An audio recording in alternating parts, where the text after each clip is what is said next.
Snow and Curt are two middle-aged adventurers with a passion for van camping across the globe. Their videos are usually known for their authenticity and calming vibe, which many viewers find enjoyable. But this video takes a different turn.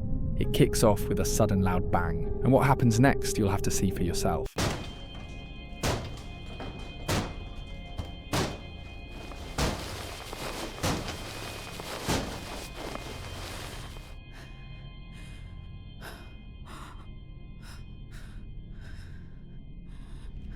Alright guys, with no doubt about it, our scariest moment in the van. Voice is shaking, it's taken us a minute to get the camera. Oh, you alright, Curt? Yeah. Middle of the night, I don't even know what time it is. It's not that late. It's only 10 o'clock. The window shatters and the sound cuts through the silence like a scream. You can hear the terror in her voice, raw and trembling. She's clearly fearing for her life. Though the perpetrator remains unseen, the violent crash and her panicked, ragged breathing create a chilling tension that grips you and won't let go. We need to duct tape this. We'll be back in a minute. Definitely our scariest moment in the van. I almost got it. I'm shaking.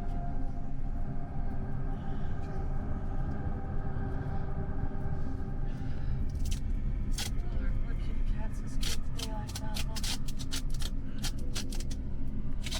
Oh, wow. That was scary.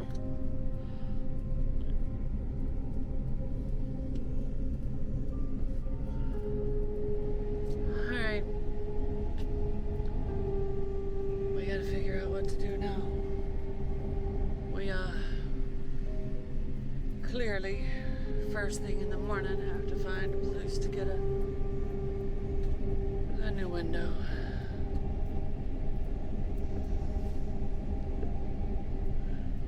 I don't think there'll be any sleeping tonight, so I don't even really think we need to move. We're in a very lit up area, right by a very nice mall. Cars around. There's cars all around us.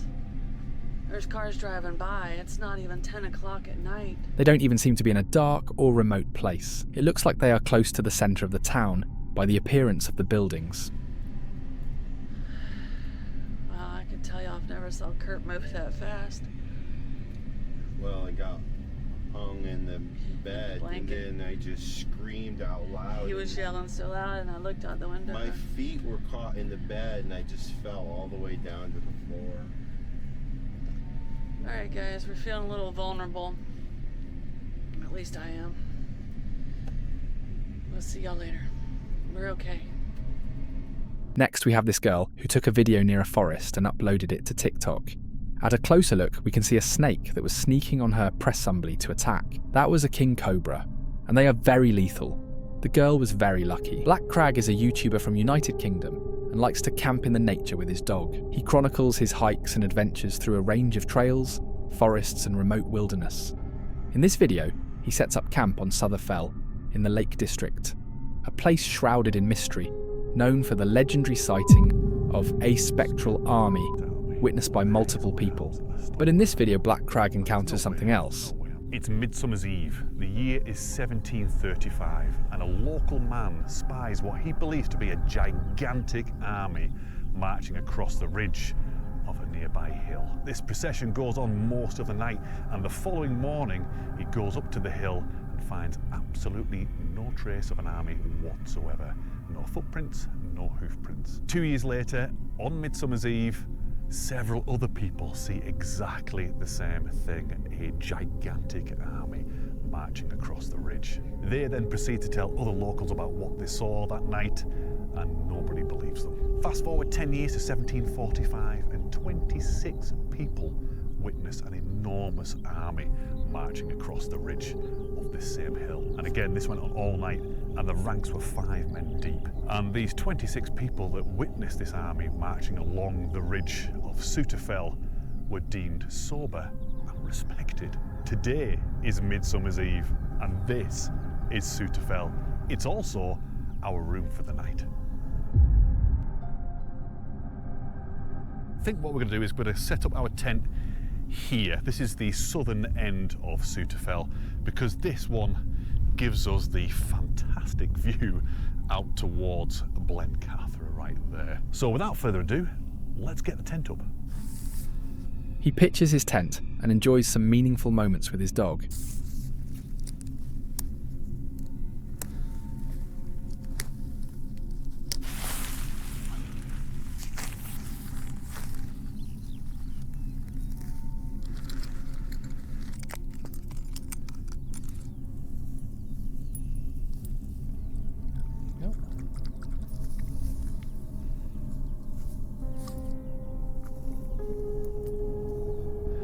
Now, I have to confess that I am not a massive believer of ghosts.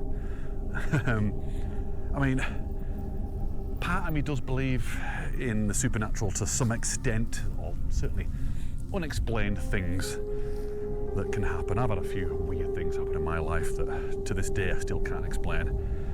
But ghosts, I don't know. They certainly don't frighten me, that's for sure. The prospect of seeing ghosts certainly does not frighten me. What does frighten me are other people. That really, really terrifies me, to be honest with you. Especially out in places like this, you know, where you're very vulnerable just in that. And this is something I never, ever do. I hate camping right by a path. So this is the main path coming into the south summit, and then it goes off in that direction, but I just really fancied camping here. Obviously, being somewhere close to where the ghosts are going to march. There could be human traffic here. That worries me way more than any kind of spectral army or anything like that. So it's 7:20. Got a long time before sunset. Sunset's at 7 minutes to 10 tonight. I mean, it'll get a little bit darker here, because obviously the sun's going to drop below Crags, but yeah, it's just not going to get all that dark tonight, really. The sun will drop, it'll get properly dark for maybe an hour or two, and then it'll start getting light again. The sun will start creeping back up. Oh, you cheeky, aren't you? You cheeky little dog. You're the best little dog, bro.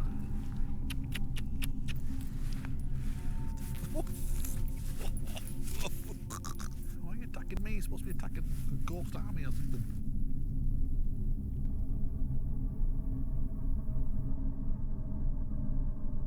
Past 10, still no sign, nothing.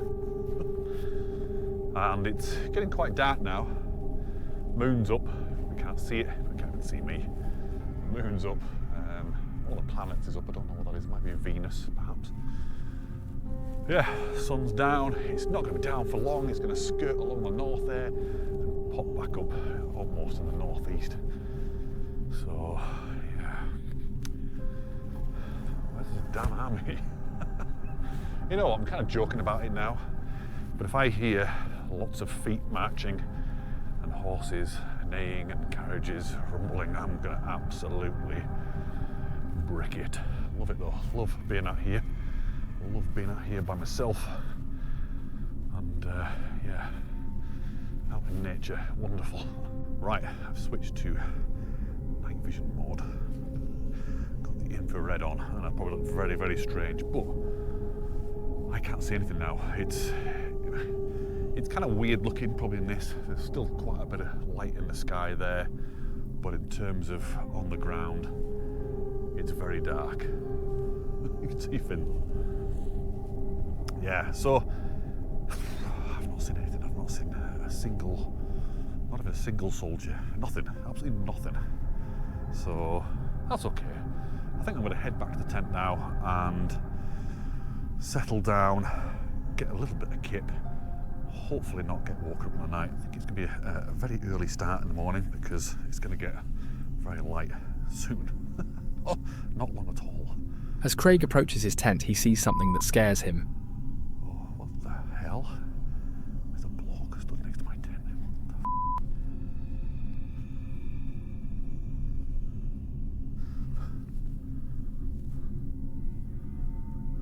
That is absolutely scared the out of me. I'm not kidding you.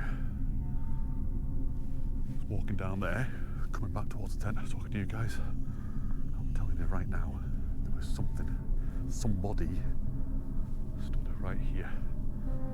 Oh, I'm not kidding you, man. The hairs on my arms that stood up. My skin is crawling. Right there. Finn's just oblivious to it. Right, there's no way I'm staying here tonight. No way. I can't stay here. I'm gonna have to pack my tent up and go in the dark. I mean, I kind of looked in this grass here to see if someone was about, you know, like doing a prank or something. But there's no one in here. I would have heard them move off. Oh, I don't know what to do. This is terrifying. I don't want to go near the tent. It's just a little bit lighter over here for some reason.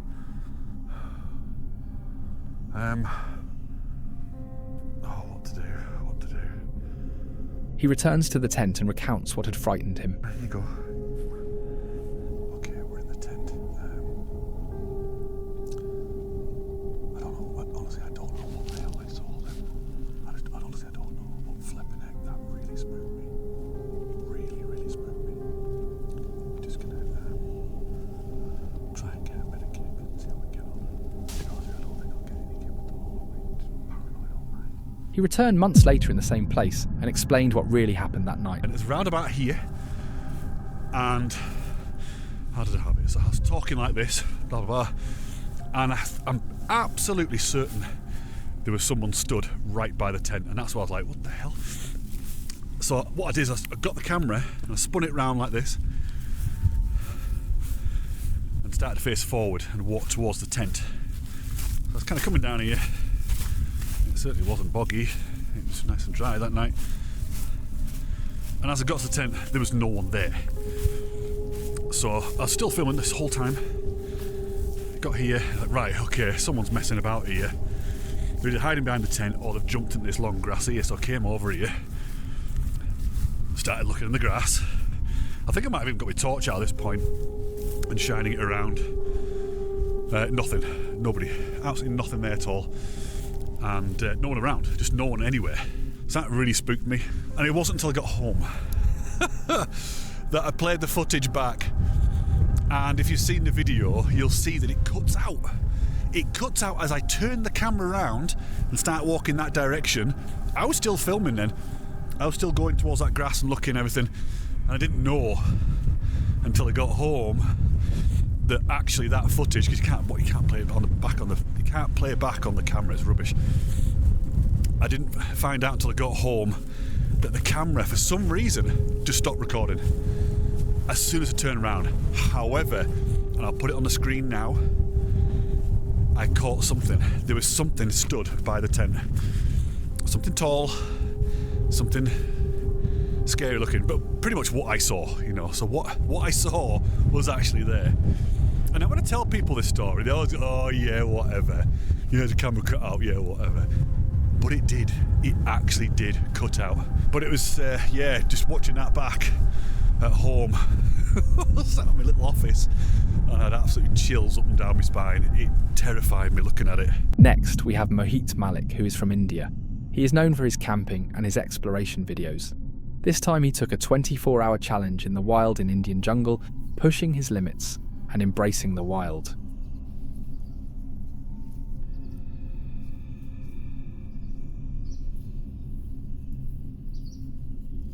जय हिंद दोस्तों, स्वागत है आपका survival challenge video में।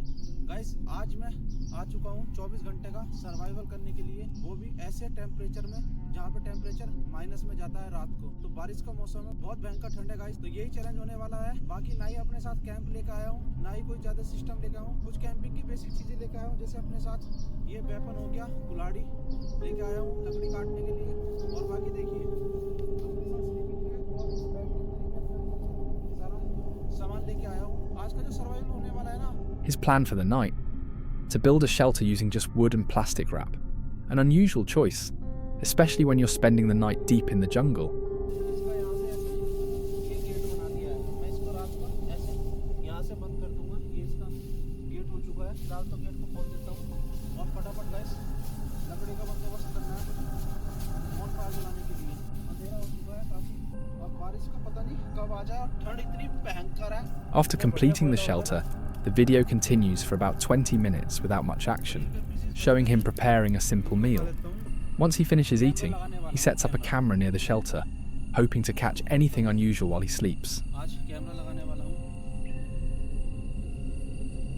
Camera लगा के आ चुका हूँ, क्योंकि अगर रात को कोई जंगली जानवर की एक्टिविटी होती है ना तो उसमें कैप्चर हो। यहाँ पे मैंने कैमरा लगा दिया है, क्योंकि इधर कहीं भी अगर लेपर्ड की एक्टिविटी होती है ना तो मुझे नजर आ जाए। बाकी गाइस अब अपना शेल्टर के अंदर चलता हूँ। In the dead of night, he's jolted awake by the sound of an animal breathing nearby. It's pitch black. He can't see a thing, but the camera captures the moment.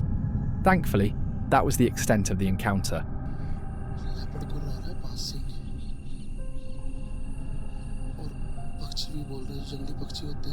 Considering he was sleeping in a nearly transparent shelter, he was incredibly lucky. Had the leopard seen him, things could have taken a terrifying turn.